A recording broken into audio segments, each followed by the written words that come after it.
Hi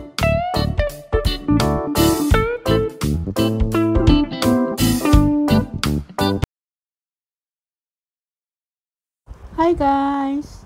Welcome back to my channel, Hungry Granny Mix Vlog.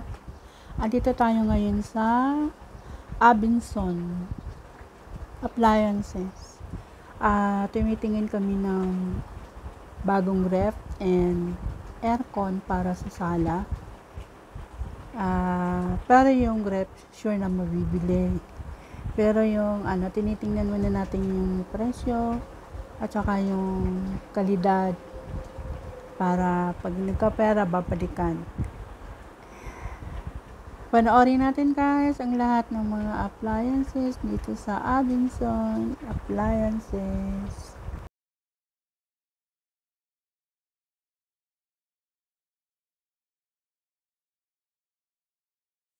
Pinagpipilian namin guys yung aircon, yung kalidad ng Samsung and Carrier inverter.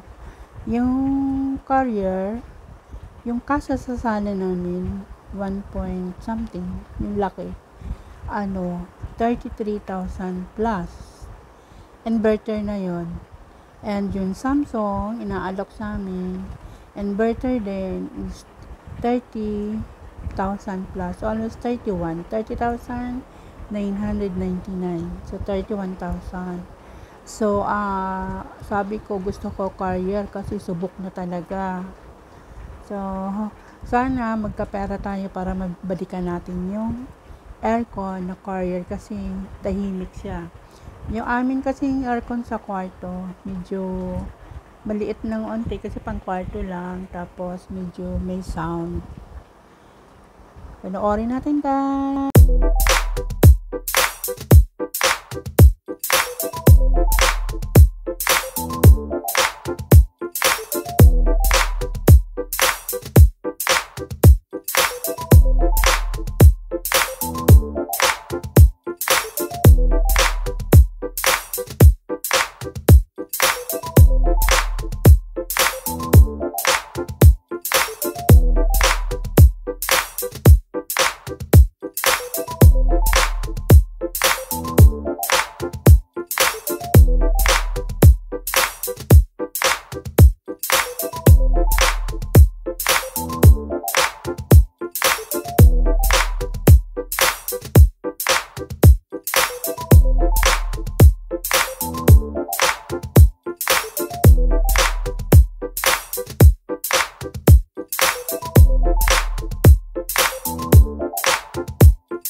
guys!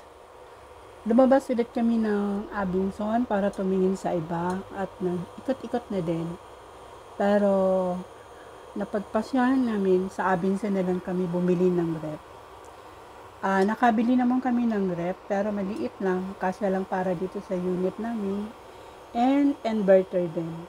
Balikan natin ang Abinson pagkatapos natin mag-ikot-ikot dito sa labas.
Hi guys! Bumalik kami sa Abinson Appliances. Hindi na ako nakapag-video kasi pagod na ako. Umupo na lang ako sa cashier. Yung anak ko na lang nag-aayos. And yun, nakabili kami ng Condora Prima Inverter. Maliit lang siya guys, kasi lang dito sa aming unit. Kaya yun, may bago na ulit kaming rep. Kasi yung rep namin, nasira dahil natusok ko ata. Maraming salamat guys. Thank you sa panonood. Bye!